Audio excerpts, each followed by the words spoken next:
Hello mga ka-recruit! Welcome sa ating OFW Life in Qatar. Dito ay babahagi ng ating mga kababayang OFW ang kanilang experience sa buhay Qatar. At magbibigay din sila ng kanilang tips and advice kung paano mag-survive bilang isang OFW dito sa Qatar. Ngayon ay kasama natin ang isa nating kababayan.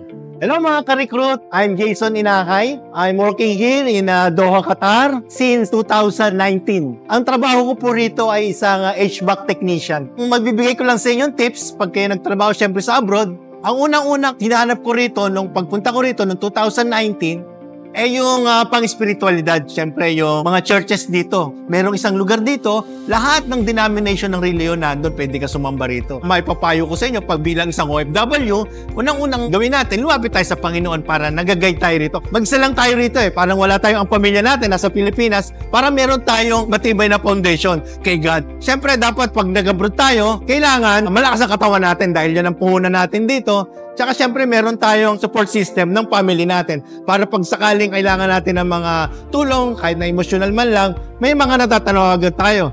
Na marami naman tayong mga apps na pwede natin gamitin katulad ng Facebook o Messenger.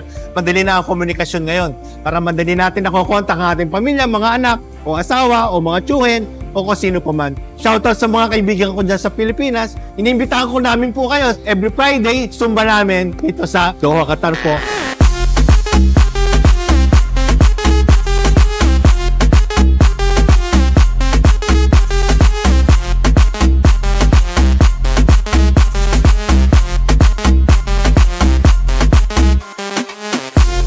Sana pumunta po kayo dito. Maganda rito, nakaka-enjoy. Maraming mga Pilipino rito. Nagkaka-banding-banding tayo lahat dito. Siyempre, nakapag-share tayo ng buhay-buhay. Hindi lang tayo nagmumukmuk sa kwarto. Maraming salamat. Bye-bye.